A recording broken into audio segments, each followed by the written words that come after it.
आता विधान भवनाच्या बाहेर पडलोय, तर या सर्व प्रकरणाची पॉइंट ऑफ इन्फॉर्मेशन खाली माहिती सरकारला दिली. मला संध्याकाळपर्यंत माननीय मुख्यमंत्र्यांकडून उत्तर अपेक्षित आहे. आणि या घटनेचा जो प्रमुख सूत्रधार आहे त्या सूत्रधारासहित एफआयआर मध्ये नाव आलं पाहिजे आणि सर्वांना शासन झालं पाहिजे. ते होईपर्यंत मी स्वस्थ बसणार नाही, हे वचन मी आज आपल्या सर्वांना या ठिकाणी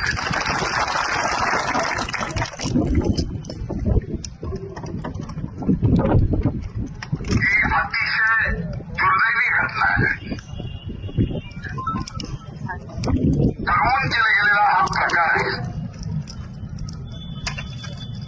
मी शुक्रवारी या परिवाराला भेटायला येतोय आणि मी आज आपल्या सर्वांना सांगतो, ज्या ज्या ठिकाणी ज्या ज्या वेळेस ज्या ज्या समाजावर कसलाही प्रकारचा अन्याय झाला त्या वेळेस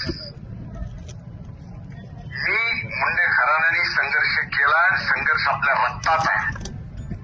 आपण कोणाचं वाईट केलं नाही, पण आपलं जर कोणी वाईट करायचं ठरवलं असेल तर त्याला देव सुद्धा नियती सुद्धा माफ करत नाही, हे आपण समजून घ्या. त्यामुळे या सर्व गोष्टीत पूर्ण ताकदीनं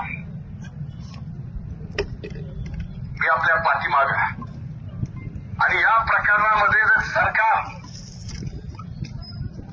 मदत करण्याची दुटप्पी भूमिका घेत असेल तर या सरकारशी दोन हात करायची तयारी सुद्धा करायची मुंडेची आहे, हे मी आपल्याला त्यामुळं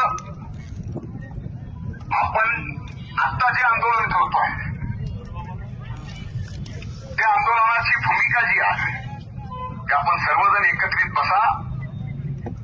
हे आपलं भांडण काय कुठल्या एका ठराविक जाती पातीसाठी नाही. हे भांडण ज्यांनी कुणी ही गुन्हेगारी प्रवृत्ती आहे, गुन्हेगारी करणं हे ज्यांचं काम आहे, त्यांनी जे केलंय त्यांना शिक्षा व्हावी ही आपल्या सर्वांची भावना आहे. आणि मला वाटतं जी मी बोलतोय ती सुद्धा आपली भावना असावी. बरोबर आहे? त्यामुळे आपण आता जे परिस्थितीत आपण तिथं बसलात, आत्ताही आपण मयताचं प्रेत तिथं आपण ठेवलेलं आहे. आणि या सगळ्या परिस्थितीमध्ये आता त्या व्यक्तीची हेळसांड किती करायची हे आपण ठरवावं. का पुढे आणखी आंदोलन असंच चालू ठेवायचं हेही आपण ठरवून मला या ठिकाणी सांगावं ही कळकळीची विनंती करतो.